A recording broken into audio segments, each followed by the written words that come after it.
ভালো হয় জিনিসটা আল কারিয়া। তার কারণ বলে আদিয়াতে দাবাহান, আসলো কেয়ামতের সিনারিও।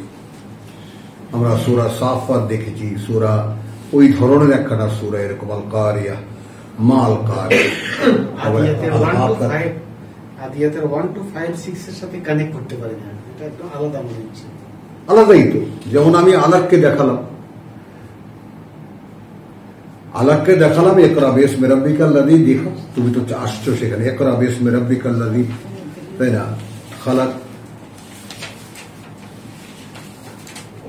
খালাকাল ইনসানা মিন আলাক, ইকরা ওয়া রাব্বুকাল আকরাম আল্লাযী আল্লামা বিল কলম আল্লামাল ইনসানা মা লাম ইয়ালাম।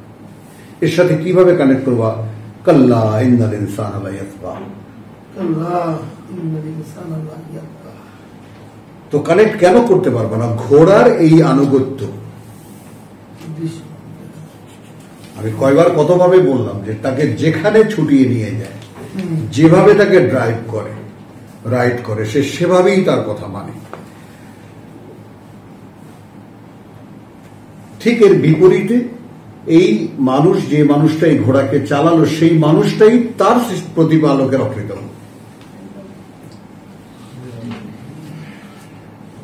এখন যদি জিজ্ঞেস করি যে আমরা সকলেই পড়েছি ওয়ামা খালাকতুল জিন্না ওয়াল ইনসা ইল্লা লিয়াবুদুন, সৃষ্টি করিনি আমি তারা জিন এবং মানুষকে আর কোনো কারণে তারা আমার গোলামি করবে। এখন যদি আমরা এক ভাই আর এক ভাইকে জিজ্ঞেস করি কি আমরা গোলামি? তা করি কি? তো ঘোড়াকে যে উদ্দেশ্যে তৈরি করা হয়েছে ঘোড়া তাই করছে, একটা পশু। আমাকে যে উদ্দেশ্যে সৃষ্টি করা হয়েছে আমি তার ধারে কাছেও নাই।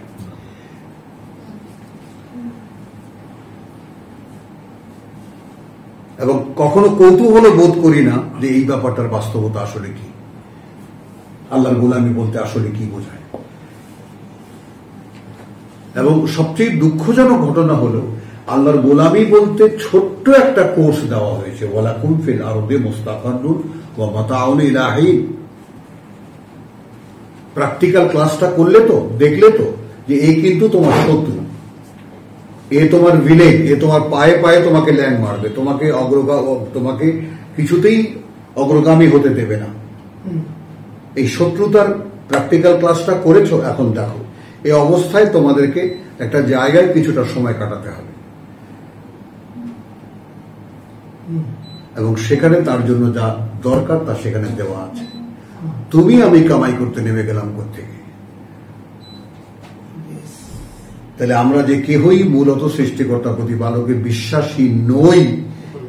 এই যে এখানেই তো দেখানো হলো কি, তোমার জায়গা বলে যে ওয়াইন্নাহু আলা যালিকা লাশাহিদ, আয়াত 7। সে নিজেই এর সাক্ষী, সে যে অকৃতজ্ঞ। বলুন, তাকে পাঠিয়েছি এক কাজে, সে গিয়ে লেগেছে আর এক কাজে। ডেলি 130 বার বা 47 বার ইয়াকা না বলতে পড়ে আবার আসি করে মিথ্যা কথা বলে। হ্যাঁ, চলি আল কারিয়াতু মা আল কারিয়া, সেই যে মহা দুর্যোগ। কি সেই মহা দুর্যোগ? ওয়ামা আদরাকা মা আল কারিয়া। এইটা খেয়াল করি যে তুমি কি জানো, এটা এইভাবে আমাদের তর্জমা করে। আসলে ওয়ামা আর কে আদরাকা, এই খবর দেবে তোমাকে কি সেই মহা দুর্যোগ। অর্থাৎ উইদাউট ওহি, without revelation, how could you know, তুমি কেমন করে জানবে যদি আমি তোমাকে না জানাই।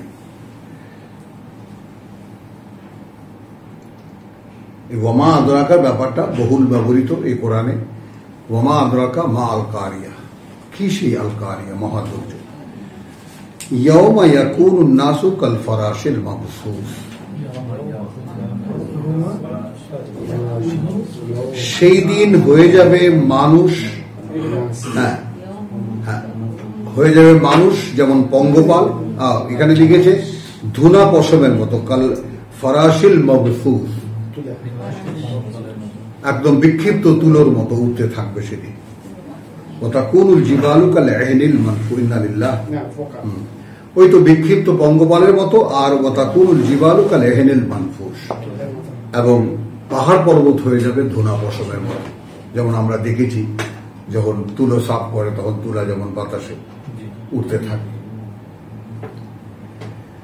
ফাম্মা, তখনকার সেই দিন, মান সাকুলাত মাওয়াজিনুহু, ঠিক আমরা দেখেছি আদিয়াতের পরের সিনারিওটা দেখি আমরা, যে ভারী করতে পারলো তাকে ওজন করার তৌলগুলো, যা দিয়ে তাকে ওজন করবে তার তুল্যগুলো যে ভারী করতে পারলো, এই পাশে 1 কেজি দেওয়া হলো, এই পাশে আমার সে কাজ রাখা হলো, আমার কাজ তার চাইতে ভারী হলো। একটু বুঝি ব্যাপারটা। তো এই তৌলগুলো আমি বুঝি না কোরআনে যে কয়টি আদেশ আছে পালন করার, কোরআনে যে নিজেকে গড়ে তোলার যে আনুষ্ঠানিকতাগুলো আছে, যে করণীয়গুলো আছে, যে ডিউটিস গুলো আছে, তার প্রত্যেকটা দিয়ে আমাকে মাপা হবে। এখানে আমরা যদি ধর্মবেত্তারা এটাকে একটা প্যাকেজ বানিয়েছে, একটা বস্তা পোটলা হাতে তুলে দেন, নেকির পাল্লা ভারী আর বদির পাল্লা ভারী, ব্যাস হয়ে গেল। এখন গ্রামের একটা ইনোসেন্ট মানুষ, সে বেচারা দেখে যে আমি মদও খাই না, জেনাও করি না, আমি কোনো চুরি চামারি করি না, তো আমার তো কোনো পাপই নেই। কিন্তু সে যে সবথেকে বড় পাপী, এটা তাকে কেউ বলে না। এখন আমি তো এটা দেখেছি যে সেই কথা তাকে বোঝাতে পেরেছি, তার মানে মানুষ বুঝতে পারে যে হ্যাঁ, একটা মদ খায়, জুয়া চোর, এটা সেটা পাপ যে করে, একটা সম্ভাবনা থাকে তার সে পাপ থেকে ফিরে আসা। কিন্তু আপনি এমনই এক পাপী যে আপনি নিজেকে এমন ভাবে ছেড়ে দিয়েছেন, মানুষ হয়ে জন্মগ্রহণ করেও আপনার কোনো কৌতূহল নেই, কোত্থেকে এসেছেন, কোথায় যাবেন। তো মানুষের এইভাবে মূর্খ হয়ে থাকার যে ওয়ামা ইয়ারগাবু আন মিল্লাতি ইব্রাহিম ইল্লা মান সাফিহা নাফসাহু, কে অনাগ্রহী হবে ইব্রাহিমের জীবন আদর্শ থেকে, সে ছাড়া যে নিজেকে নিজে বোকা বানাবে। এই হলো সবচেয়ে বড় অপরাধী মানুষের মধ্যে, যে নিজেই একটা বোকামির একটা পোশাক পরে, বোকামির একটা ঢাকনা দিয়ে তার মধ্যে নিজেকে গুম হয়ে থাকে। ভাই আর দরকার নেই, যতটুকু পারি এতটুকুই করি। ঘোড়ার মতো সে সব সীমা ছাড়িয়ে যায় না মালিকের ইচ্ছাকে পূরণ করার জন্য, তাই না? একটা পশু যেমন যায়।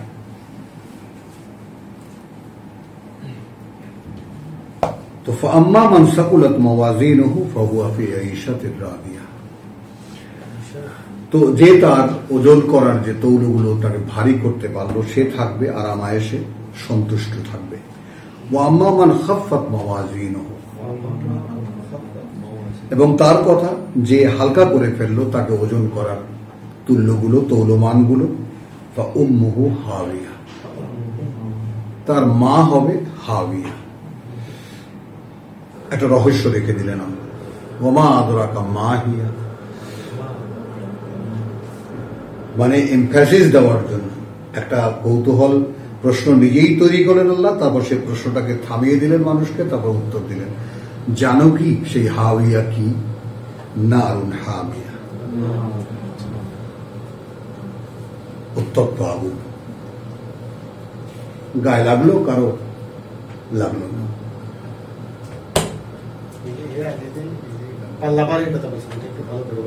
না না, পাল্লা ভারীর ব্যাপারটা কিরকম, যেমন আমাকে ওজন করবেন কি দিয়ে? কোরআনই তো মিজান। আচ্ছা, এখন কোরআনকে যদি ভাগ করি, এখানে একদম সমস্ত সর্বকালের যত বিশেষজ্ঞ আছে সকলে মিলে এখানে মানুষের ইন প্র্যাকটিস বডিলি অ্যাক্ট করতে হবে এইরকম নির্দেশনা আছে, সব আছে, যেটাকে আমরা আহকাম বলি, অনেকে সেজন্য সূরা ইউনূসের প্রথম আয়াত থেকে উহকিমাত আয়াতুহু, আহকামের আয়াতের কথা বলেন। এটা আবার একটু জটিল হয়ে গেল, বুঝতে পারবা না। তো আহকাম বলতে হুকুম, এটা করো, এটা করো, এটা করো না, এই যে আছে, এই সমস্ত আয়াত আছে 500। এখন আয়াতের সংখ্যা নিয়ে যে বিতর্ক সারা পৃথিবী ব্যাপী, 6336 অথবা 6636, হোয়াট এভার, যাই হোক না কেন, সংখ্যায় খুব একটা হেরফের নাই, বিসমিল্লাহকে সঙ্গে নিলে 114 এমনি বেড়ে যায়। আবার বিসমিল্লাহকে সূরার আলাদা অংশ করলে সেটা, যেহেতু আমরা সূরায় সাবায় দেখি বিসমিল্লাহ একটা আয়াত, কাজে প্রত্যেক সূরার আগে ওটাকে বসাবার দরকার নেই। তো এইভাবে একটা বিতর্ক খামাখা, মানুষের বসে তো আর কাজ নেই বিতর্ক তৈরি করা। এখন এখানে তাহলে 500 আয়াত যদি আমরা বাদ দিই যে এগুলো করণীয়, যেমন ডুইং এর যত কাজ আছে সেগুলোর সর্বোচ্চ সংখ্যা 100 আছে। কেউ বলেন 525, কেউ বলেন 525, আবার গেলে ওখানে নৈতিক বিধান আছে। যেমন রোজার আয়াত 177 ক্লিয়ার একেবারে, যেটা ওটা মূলত নৈতিক বিধান, তোমার ভাবনাকে প্রিপেয়ার করার জন্য, তৈরি করার জন্য। এরপরেই বিধান কি আসলো, তোমার যাকে বলে যে কিসাস, সূরা বাকারার প্রথম যে নমুনা, ওয়ালাকুম ফিল কিসাসে হায়াতুন ইয়া উলিল আলবাব, অর্থাৎ প্রাণের বদলে প্রাণ, এই নিয়ম যদি চালু না করো বেঁচে থাকতেই কষ্ট হয়ে যাবে তোমাদের।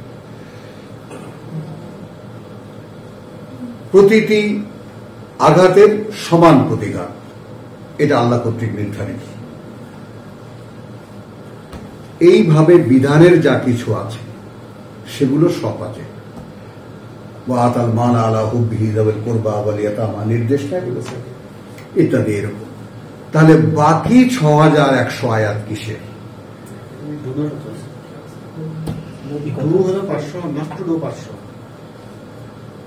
আচ্ছা যাক, নিলাম আজাদ একটা ইনফরমেশন দিল, do 500 are not to do 500 হলো মারুফ আর মুনকার, মারুফ আর মুনকার।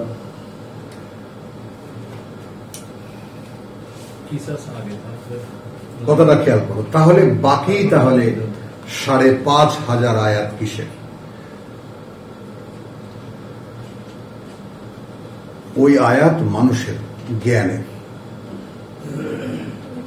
যেটা মানুষকে স্বয়ং সৃষ্টিকর্তার প্রতিনিধি হিসেবে গড়ে তুলবে।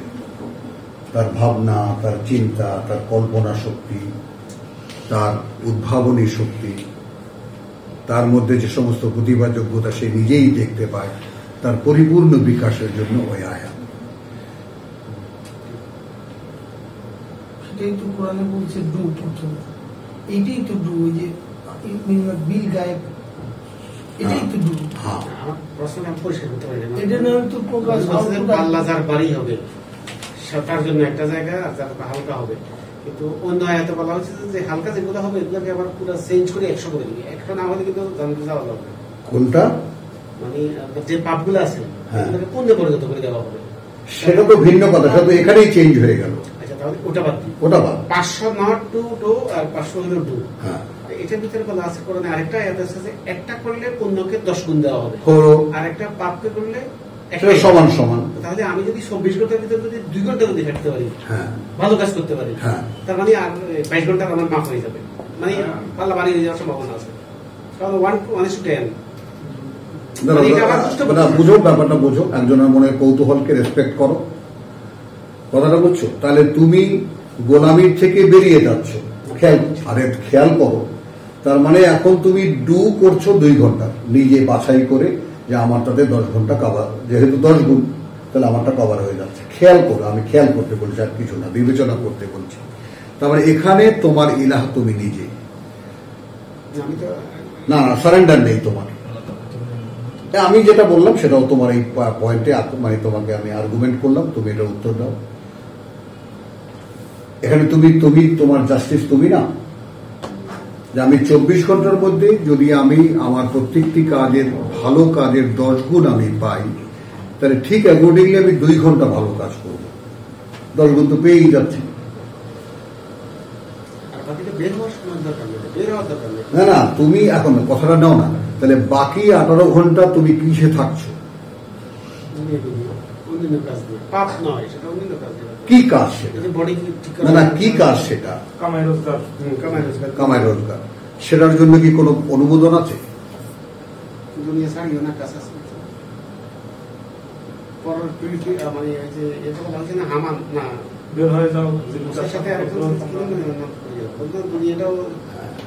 হামান মুসার সাথে কারণ কারণ কারণ কারণ, কারণ। কারণ ও হামান, হ্যাঁ এটা সম্পদের অংশ নিতে আমি না না আসুক সুন্দর বা ইয়াটা হয়ে যাক, আমরা শুক্রবারের ক্লাসে হুম। আমরা যেন কথা না বলি আচ্ছা। সে ব্যাপারে কথা আছে। আসছে, এই জন্য আমরা ভাবছি যে চুপ থাকবো, আচ্ছা। না বুঝলেও চুপ থাকবো।